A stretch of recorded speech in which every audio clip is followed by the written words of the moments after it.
क्या आप जानते हैं दुनिया की हर इबादत रद्द हो सकती है सिवाय एक इबादत के, और वो है दुरूद पाक। दोस्तों, आज मैं आपके सामने एक ऐसा रूहानी राज बयान करने जा रही हूँ, एक ऐसा मौका, एक ऐसा अमल जिसके बारे में हम में से बहुत कम लोग वाकई सोचते हैं।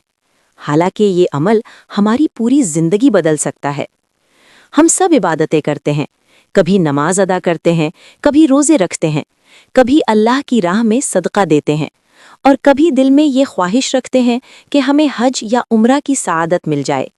मगर कभी आपने सच में बैठकर ये सोचा है कि जो सजदा हमने किया, क्या वो अल्लाह के यहाँ कबूल भी हुआ? जो सदका हमने दिया, क्या वो बारगाहे इलाही तक पहुँचा?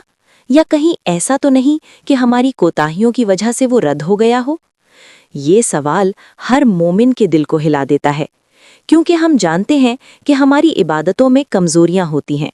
कभी नीयत में कमी, कभी ध्यान में कमी, कभी बेख्याली, कभी गफलत।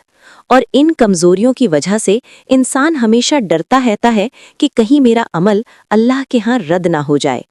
लेकिन आमाल के इस समंदर में एक ऐसा गौहर, एक ऐसा रोशन मोती भी है जिसके बारे में उलमा फरमाते हैं कि ये वो वाहिद इबादत है जिसके रद्द होने का कोई इम्कान नहीं, और वो अमल है दरूद पाक।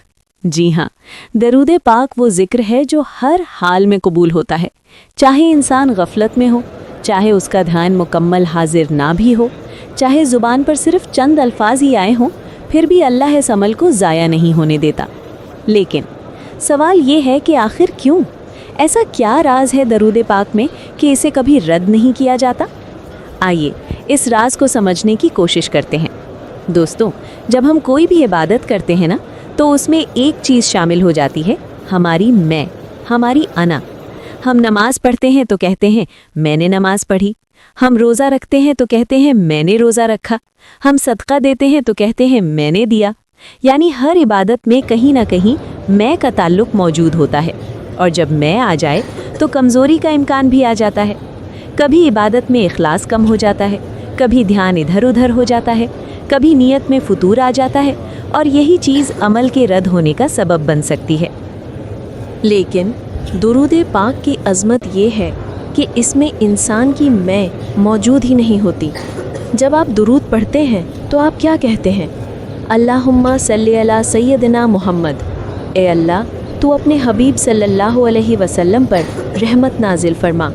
गौर कीजिए, आपने ना ये कहा कि मैं रहमत भेजता हूँ, ना ये कहा कि हम भेजते हैं, बल्कि पूरा अमल अल्लाह की ज़ात की तरफ मंसूब हो गया। यानी बंदा दरमियान से हट गया, उसकी कमज़ोर नीयत, कमज़ोर तवज्जो, कमज़ोर इखलास सब हट गए। और जब अमल अल्लाह खुद कर दे तो उसे रद्द कैसे किया जा सकता है?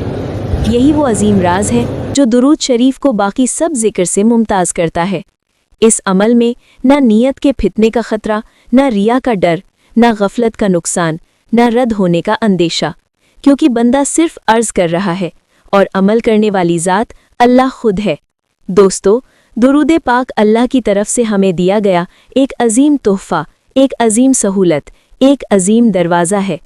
कितनी ही बार इंसान गुनाहों में डूबा होता है, दिल बोझल होता है, इबादत करने का हौसला नहीं होता, लेकिन ज़बान से अगर दिल की किसी गहराई के बग़ैर भी एक बार दुरूद निकल जाए तो अल्लाह उसे फ़ौरन कबूल कर लेता है।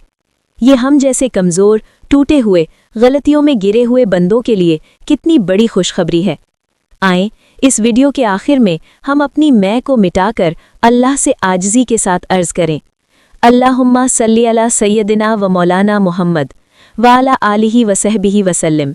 या अल्लाह, अपनी रहमतों का नुज़ूल अपने महबूब सल्लल्लाहु अलैहि वसल्लम पर हमेशा हमेशा करते रहे। आमीन।